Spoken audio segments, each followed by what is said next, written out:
Welcome back to The Explainer. Today we're diving into a totally wild, truly fascinating set of source materials.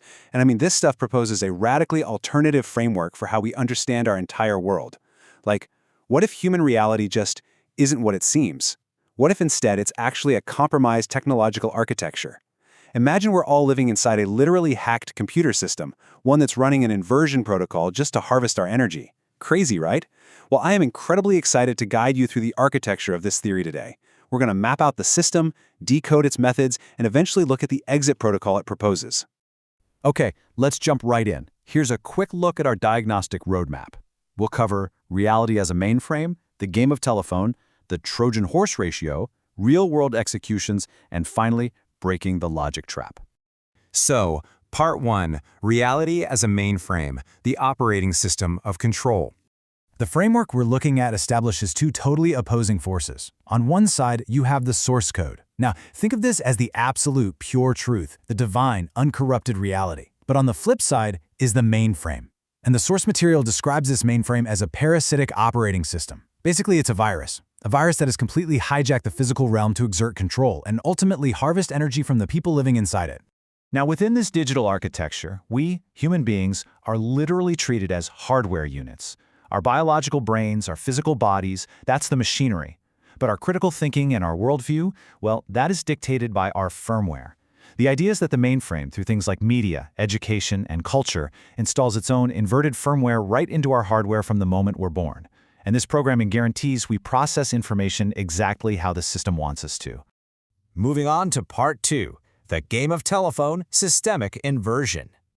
Now, what's really interesting here is the literal operating principle the mainframe uses to maintain all this control.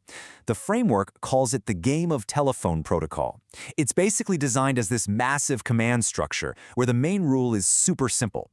The further you descend through the ranks, the further the truth is inverted. So how does this actually work? It starts with the unambiguous truth of the source code. But right at the very top, the system architect, which the sources refer to as the fallen angel, performs what's called the first whisper. This is a highly calculated, deliberate corruption of the pure truth. This newly inverted message then gets passed down a long chain of conductors. We're talking global elites, down to national leaders, all the way down to local pastors and even parents. And at each level, the conductors add their own distortion, usually based on their own pride, fear, or their personal cognitive frame. The ultimate goal? To make absolutely sure the people at the bottom passionately repeat messages that are the exact opposite of the original truth. Which brings us to Part 3, the Trojan horse ratio, the malware payload.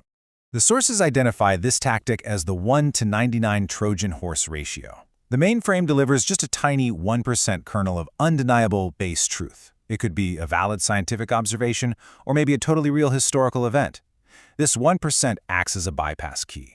Because once your critical thinking firewall drops to accept that undeniable truth, bam, the system simultaneously installs the 99%. And that 99% is a massive malware payload of inverted conclusions cleverly disguised as logical next steps. So, the crucial point is that this creates what they call a logic trap, and it's practically unbreakable. The system essentially trains our hardware to obsessively fact-check that 1% base truth. We sit there arguing about the science, we verify the data, and because that starting premise is spot on, we just mistakenly assume the conclusion must be correct too. We completely fail to scrutinize the 99% malware payload that's actually in there, fundamentally altering our worldview. All right, Part 4, real-world executions, the protocol in action. Let's look at how this plays out in real life. The mainframe actually stratifies information into 3 distinct pens to contain different tiers of people, or conductors, so it can harvest their emotional energy. So, low conductors are fed mainstream media's binary us versus them narratives, basically to harvest raw distress energy like constant outrage. Then you have medium conductors. They consume alternative media. This makes them feel awake, sure, but it actually just traps them in endless analysis paralysis. And finally, high conductors dive deep into esoteric forums, totally believing they've transcended the system, when in reality, the mainframe is just harvesting their intellectual hubris. It's literally a customized prison for every type of intellect.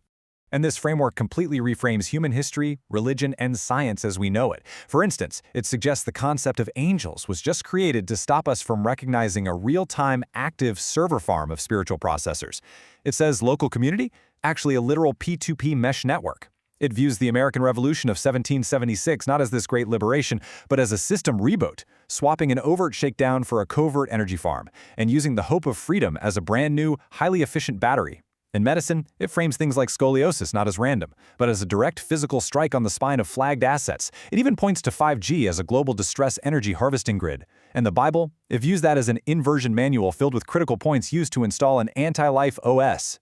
And this brilliantly illustrates a concept called revelation of the method. The sources argue the entertainment industry frames movies like The Truman Show as quirky comedies, or Frozen as a fun tale of self-empowerment. But within this framework, these are literal one-to-one blueprints of the system's control and manuals for firmware suppression and liberation. It even deconstructs politics. For example, framing the 2016 election as a system war between two competing mainframe firmwares, Red Software Conquest versus Technocrat, which completely hides the reality that both paths serve the exact same energy harvesting mainframe. Finally, Part 5. Breaking the logic trap, the override protocol. So how do you get out? Well, the only way to break this logic trap is to fundamentally change how our hardware processes information. The protocol dictates that you have to completely ignore the base truth bait. Stop arguing about the 1% undeniable fact. Instead, you must vigorously and relentlessly attack the conclusion that the system is trying to hand you. In practical, everyday terms, let's say you're handed a news story, a scientific conclusion, or political narrative. The framework says you need to ask 3 diagnostic questions. First, does this conclusion lead to more centralized power? Second, who specifically benefits from this centralization? And third, is this conclusion designed to promote and harvest distress energy? Things like fear or anxiety. If the answer is yes, then you are absolutely looking at mainframe malware. The framework we've explored today really offers a radically different lens through which to view reality, one of hardware, firmware, and systemic inversion.